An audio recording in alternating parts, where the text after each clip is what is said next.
Ste si kdaj predstavljali, da bi poklepetali s Primožem Trubarjem? Vas zanima, kaj bi o jeziku ali svetu, v katerem živimo, povedal danes? Zdaj imate priložnost, da to doživite. Na čudovitem gradu Štanjel vas pričakuje Muzej slovenskega jezika in knjige, ki vas popelje skozi zgodovino slovenskega jezika in vas vanjo tudi aktivno vključi. Tu so zbrane skorajda vse bistvene informacije o slovenščini. Lahko rečemo, da je muzej zasnovan tako, da nekako začutimo dušo slovenščine in s tem tudi dušo nas samih, da se nekaj naučimo ne samo o slovenščini kot navadnem šolskem predmetu, ampak tudi o tem, kako v resnici jezik zaznamuje naše dojemanje sveta. Ni pa ta muzej zanimiv samo za domače obiskovalce. Ravno tu smo, na primer, na prizorišču zanimivem tudi za tuje obiskovalce. S to gugalnico namreč predstavljamo, kaj v jeziku je dvojina, ki je za večino tujih obiskovalcev denimo nekaj novega. Takšnih interaktivnih delov muzeja pa je seveda zelo veliko, od pravega televizijskega studija do časovnega stroja, pa najrazličnejših cevk. Lahko si ogledujemo in poslušamo slovenska narečja, zgodovino knjige in še marsikaj drugega. Med drugim muzej ponuja tudi edinstveno priložnost za pogovor s Primožem Trubarjem, ki ga je vzgojil Inštitut Frana Ramovša ZRC SAZU.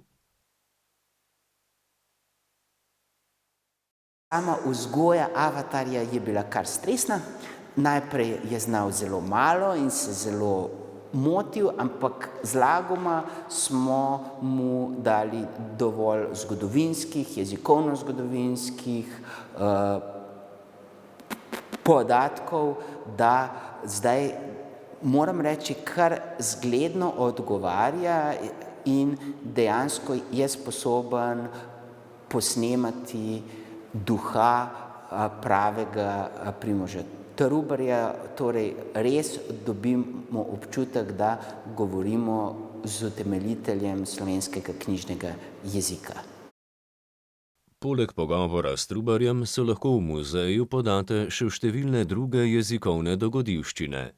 Spoznajte jezične može, prelistajte najpomembnejše faksimile slovenskih knjig, usedite se v staro šolsko klop in pišite s peresom in črnilom. Lahko se tudi preizkusite v slovenskih narečjih. A to je šele začetek. V nadaljevanju vas čakajo še telefonska govorilnica, javljanje v studio, slab knjig, gugalnica in še marsikaj presenetljivega. Poleg tega se lahko preizkusite tudi v slovenskem znakovnem jeziku in brajevi pisavi, ki sta prav tako dragocen del naše jezikovne in kulturne dediščine. V Slovenskem šolskem muzeju smo bili naprošeni, da se soudeležimo pri pripravi novega muzeja slovenskega jezika in knjige. In smo bili zelo veseli in nam je zdelo popolnoma na mestu, da se v ta muzej umesti tudi slovenski znakovni jezik. Na začetku 19. stoletja so začeli nadebudni učitelji poučevati tudi gluhe učence in to ni bilo sistematično, ampak so sami iz svoje moralne dolžnosti začutili, da bi se tudi te otroke umestilo v običajne šole. In seveda takrat so bili učitelji bosi, brez vseh pripomočkov, kako zdaj s temi učenci postopati. V naši knjižnici hranimo metodno knjigo iz leta 1820. Tam so napotki, kako naj učitelj poučuje gluhonemega otroka. Tukaj v tem muzeju razstavljamo enoročno abecedo. To je sicer manjši format, ki je uvezan v knjigo, v to metodno knjigo. In tukaj je pač prikazano, da so si učitelji res znali s to abecedo in tudi z ostalimi naravnimi kretnjami so si pomagali, kako razložiti razne pojme otrokom v običajnih razredih. Potem pa je na žalost prišel Milano, srečanje surdopedagogov iz cele Evrope leta 1880, kjer so sklenili, da je uporaba kreten prepovedana. To je veljalo celih 100 let in nekako tako, kakor se bi mi počutili, da nam nekdo prelepi usta, se najbrž gluhi počutijo, ko so jim zvezali roke. Smo dobili pričevanja ljudi, ki so bili udeleženi v izobraževanju, kako so se grozno počutili, da niso mogli kretati. Potem v samostojni Sloveniji smo začeli spet vpeljevati znakovni jezik tudi v šole in sedaj se tudi poučuje kot izbirni predmet na Zavodu za gluhe in naglušne v Ljubljani. In seveda velik, zelo pomemben korak je bil tudi vpis v ustavo leta 2021. Tu razstavljamo tudi Braillev stroj. Ta Braillev stroj smo leta 2019 je Slovenski šolski muzej prevzel od centra Iris, tudi mnogo drugih pripomočkov, ki so se v dolgi stoletni zgodovini uporabljali pri izobraževanju slepih in slabovidnih. Ta Braillev stroj je bil v uporabi v tem zavodu, sedaj ga seveda nadomeščajo drugi pripomočki. Tukaj imamo pa še en tak zanimiv element, da si lahko obiskovalci napišejo v latinici tekst, ki ga želijo, in potem natisnejo v Braillevi pisavi in potem lahko raziskujejo, kako se ta Brailleva pisava bere, kaj kakšen znak pomeni. Tukaj imamo spodaj tudi lepo razloženo, točno kako izgleda kakšna črka in obiskovalce to zelo zanima in tudi zabava.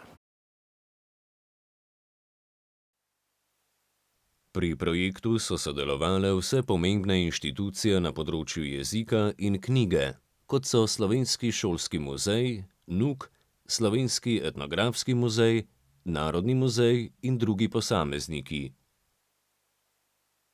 Za strokovno postavitev je skrbel Inštitut Frana Ramovša ZRC SAZU. Koncept muzeja pa je zasnoval Zavod Škratelc, ki je z delom muzeja začel pred 10 leti.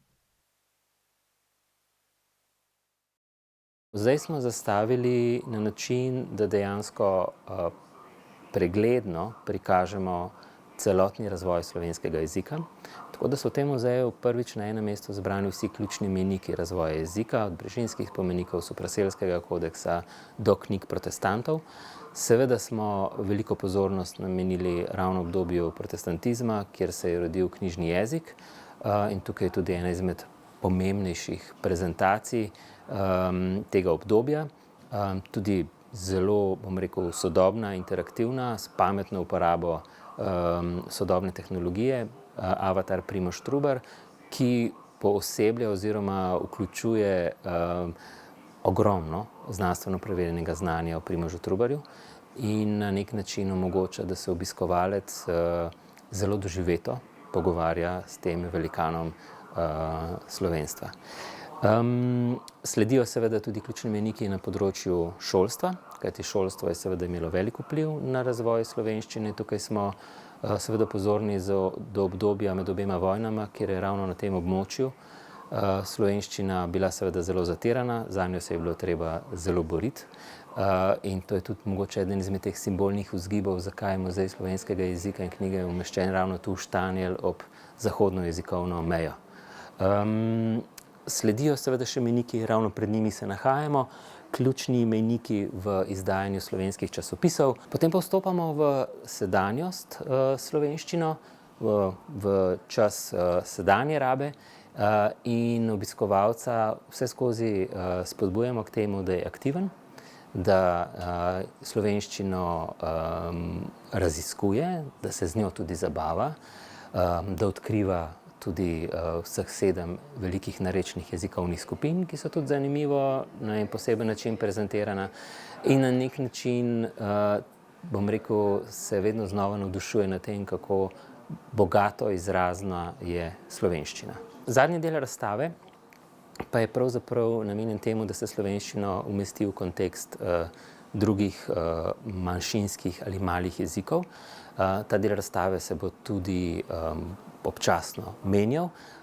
Tokrat gostimo razstavo veleposlaništva Švice, kjer predstavljajo retoromanščino. Ta res majhen, zelo poseben jezik, ki pa z nekim navdušenjem in željo, trdoživostjo pravzaprav se postavlja ob bok slovenščini in mislim, da najdemo marsikaj skupnega. Grad Štanjel je letos dosegel pomemben mejnik, in sicer odprtje obnovljenega grajskega kompleksa. Grad Štanjel z ponosom odpiramo po 50 letih obnove. Zelo smo ponosni, da smo lahko del tega zgodovinskega trenutka, ko dejansko na osnovi dela številnih generacij, ki so tukaj vlagale svoj trud in verjele, da je možno grad oživeti in ohraniti, ponovno odpiramo vrata in dajemo prostoru prav svežo podobo z identiteto kulturnega prostora, osveženega, sodobnega, obogatenega, predvsem pa namenjenega prijateljem kulture, prijateljem naše skupne zgodovine in tudi čarobnosti narave. Gre za projekt, ki nam ponuja številne nove vsebine. Govorimo o muzeju slovenskega jezika in knjige, ki je prvi tovrsten muzej v Sloveniji. Govorimo o čarobni poročni sobani, govorimo o novih sodobnih konferenčnih prostorih, kar vse daje možnost za razvoj novih vsebin, za sodelovanje z različnimi akterji in za iskanje priložnosti, ki dvigujejo dejansko našo prepoznavnost in nas dajejo na turistični pa tudi kulturni zemljevid mednarodnega značaja. Grad Štanjel ima posebno noto, ki jo mi vlečemo z trajnostnih vidikov, in sicer od leta 2022 je tudi prejemnik zelenega ključa v okviru zelene sheme slovenskega turizma, ki ocenjuje turistične obrate po zelo zahtevnih mednarodnih okoljskih kriterijih. Hkrati smo letos potrdili tudi zlati znak za celotno destinacijo Krasa in Brkini, kar vsekakor potrjuje našo zavezanost k kakovosti, k avtentičnosti in pa tudi k spoštovanju prostora, v katerem živimo. Muzej slovenske knjige in jezika je pa izjemno pomemben, moram reči, da prav za slovenski jezik, ker daje poudarek ne samo na zgodovino jezika in knjige, temveč tudi na prihodnost. Spodbuja obiskovalca k raziskovanju, spodbuja obiskovalca k ustvarjanju in k razvijanju jezika.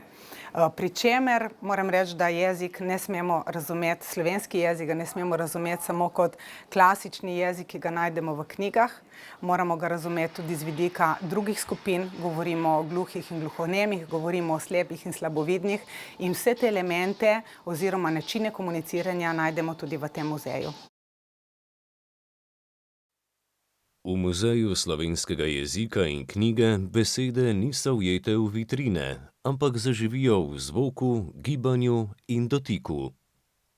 Posebno mesto, ki ga muzej namenja slovenskemu znakovnemu jeziku, pa daje gluhim in naglušnim zasluženo priznanje, da je tudi njihov jezik dragocen del slovenske jezikovne in kulturne dediščine.